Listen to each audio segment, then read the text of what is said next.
News அவர் தமிழ் நேயர்களுக்கு வணக்கம். தமிழக வெற்றி கழகத்தின் தலைவர் விஜய், நாம் தமிழர் கட்சியின் தலைமை ஒருங்கிணைப்பாளர் சீமான் ரகசிய மீட்டிங் நடத்தினாங்க.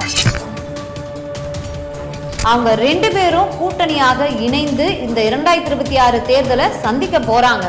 அவங்க இரண்டாவது மீட்டிங்கும் நடத்தி முடிச்சிட்டாங்க. அதுல முதலமைச்சர் வேட்பாளர் யார் தெரியுமா அப்படின்னு இந்த அளவுக்கு போயிட்டு இருந்த இந்த நேரத்துல தான் இன்னொரு விஷயமும் வெளியே வந்துச்சு. என்ன அப்படின்னா, விஜய் அவர்களுக்கு காங்கிரசின் மீது ஒரு ஈர்ப்பு இருக்கிறது, அவர் காங்கிரஸோடு கூட்டணி அமைக்க முயற்சி பண்றாரு அப்படின்னு ஒரு விஷயமும் பேசப்பட்டது. அதையெல்லாம் தாண்டி ஒரு ரகசியமும் சொல்லப்பட்டது. என்ன அப்படின்னா,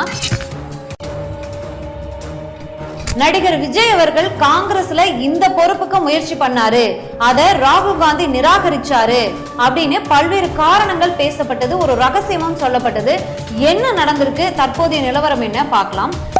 நடிகர் விஜய் அவர்கள் தமிழக வெற்றி கழகம் அப்படிங்கிற ஒரு கட்சியை பிப்ரவரியில ஆரம்பிச்சு அறிவிப்பை செய்திருந்தாரு. அதாவது கட்சியினுடைய கொள்கைகள் எதுவுமே இதுவரைக்கும் வெளியாகல. கட்சி ரிஜிஸ்ட்ரேஷன் செய்வதற்கான பணிகள் நடந்துகிட்டு இருக்கு. இன்னும் முடிவு பெறாத நிலைமையில கொள்கைகளை அறிவிப்பது அவ்வளவு சிறப்பு இல்லை அப்படின்னு சொல்லி அதுக்காக வெயிட் பண்றாங்க அப்படின்னு அவர் தரப்பு இருந்து சொல்லப்படுது.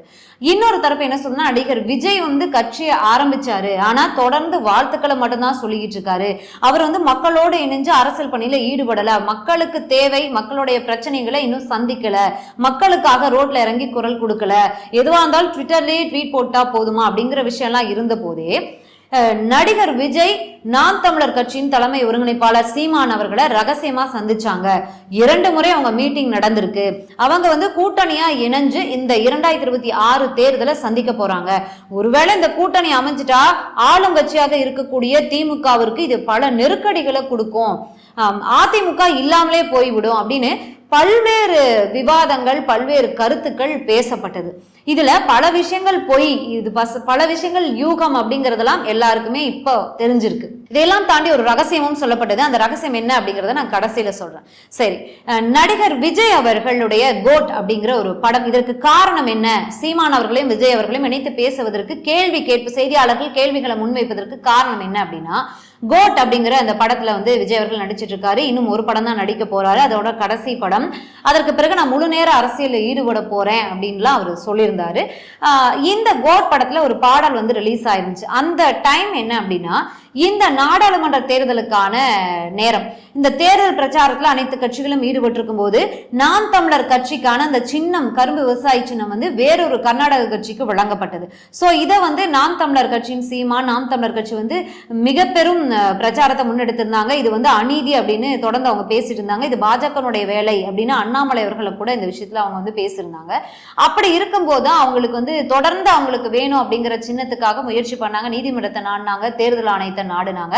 ஆனா எதுக்குமே பலன் அளிக்காத பட்சத்துல கடைசி நேரத்துல அவங்களுக்கு வழங்கப்பட்ட சின்னம் மைக் சின்னம்.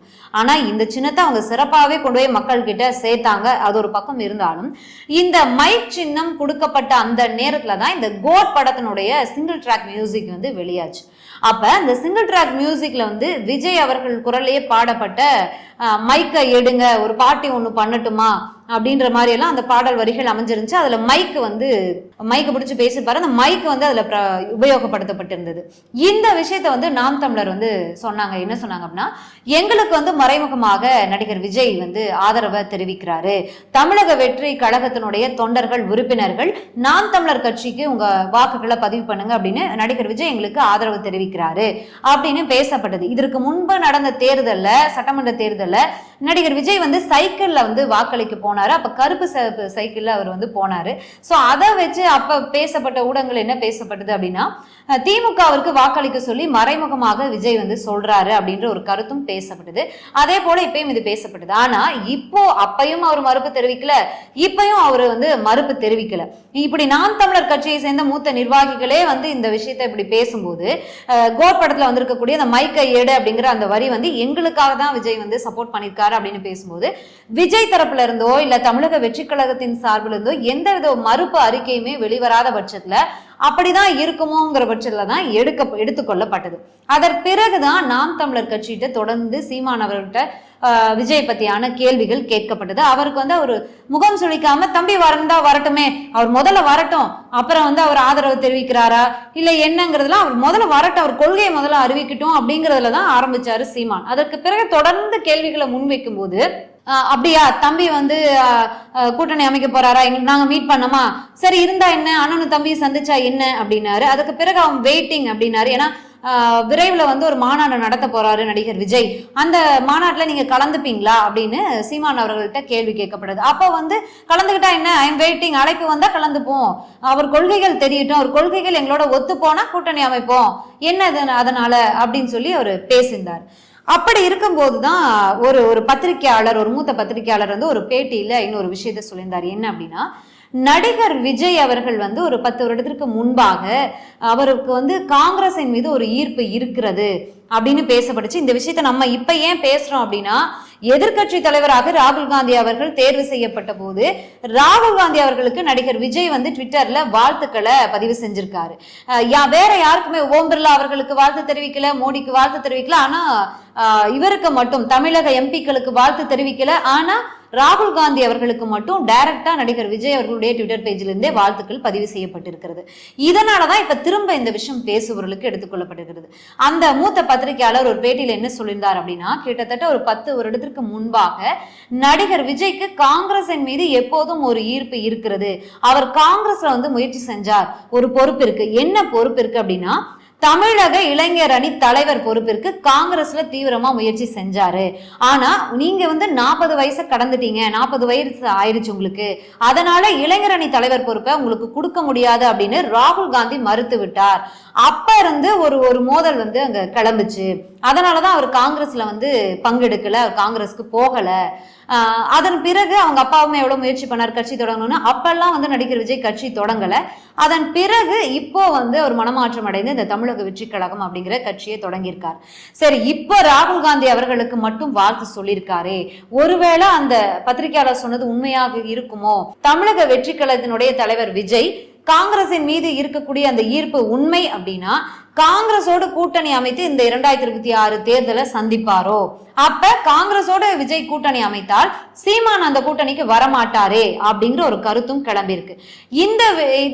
இதே நேரத்துலதான் ஒரு 2 தினங்களுக்கு முன்பாக செய்தியாளர்கள் கேள்வி கேட்ட போது, விஜய் அவர்களுடைய பாதை வேற, என்னுடைய பாதை வேற அப்படின்னு நாம் தமிழர் கட்சியினுடைய தலைமை ஒருங்கிணைப்பாளர் சீமான் அவர்கள் வந்து பேசியிருந்தாரு.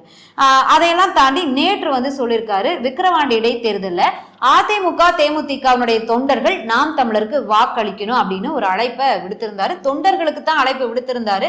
ஆனா அவர் நேரடியாக தேமுதிகவிற்கும் அதிமுகவிற்கும் அழைப்பு விடுத்ததாகவே விவாத பொருளானது.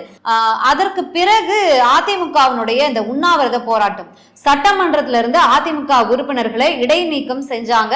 கள்ளச்சாராய மரணங்கள் 63 பேர் மரணம் அடைந்தது பத்தி சட்டமன்றத்தில் விவாதிக்க நேரம் கேட்டு கருப்பு சட்டை அணிந்து போனதுனால சபாநாயகர் அப்பாவு வந்து சட்டமன்றத்தில இருந்து அதிமுக உறுப்பினர்களை இந்த சட்டமன்ற கூட்டத்தொடர் முழுவதுமே வந்து இடைநீக்கம் செஞ்சிருந்தார். இந்த இடைநீக்கத்திற்கு பிறகு உண்ணாவிரத போராட்டத்தை அதிமுக, அதன் கூட்டணி கட்சியினரான தேமுதிக இன்னும் சில கட்சிகளோடு சேர்ந்து உண்ணாவிரதம் இருந்தாங்க. அந்த உண்ணாவிரத போராட்டத்துல நாம் தமிழர் கட்சியினுடைய பொருளாளர் தலைமையில நாம் தமிழர் கட்சியினுடைய நிர்வாகிகள், இடும்பாவனம் கார்த்திக், இன்னும் சில நிர்வாகிகள் சேர்ந்து அந்த உண்ணாவிரதத்துல ஆதரவை அளித்தாங்க. அறிக்கையோடு சேர்ந்து நேர்ல போய் ஆதரவை கொடுத்திருந்தாங்க. இந்த விஷயத்தையெல்லாம் நம்ம செய்தி வழியாக பார்த்திருந்தோம் 2-3 தினங்களுக்கு முன்பாக. சோ அந்த 2 தினங்களுக்கு முன்பாக சோ இதையெல்லாம் சேர்த்து பார்க்கும்போது ஒருவேளை இதெல்லாம் உண்மையா இருக்குமோ? தமிழக வெற்றி கழகத்தினுடைய தலைவர் விஜய் அவர்களுக்கு காங்கிரஸோடு சேர்ந்து கூட்டணி அமைத்து 26 தேர்தலை சந்திப்பதற்கான ஒரு எண்ணம் இருக்கிறதோ?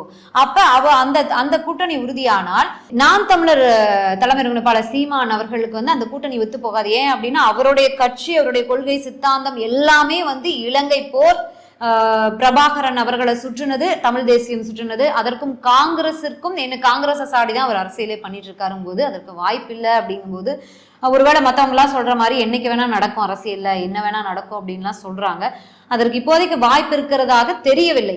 ஒருவேளை அப்படி நடந்தா சீமான் அவர்களுக்கு ஒரு கூட்டணி தேவை. அப்படிங்கும்போது அதிமுக தேமுதிக சீமான், அதிமுக தேமுதிக நாம் தமிழர் அப்படி கூட்டணி அமையுமோ அப்படின்ற ஒரு பார்வையெல்லாம் இப்போது எழுந்திருக்கிறது இந்த ஆதரவு கரங்களால. சோ என்ன நடக்குது அப்படிங்கறதெல்லாம் நம்ம பொறுத்திருந்து பார்க்கலாம். மீண்டும் சந்திக்கலாம். நன்றி.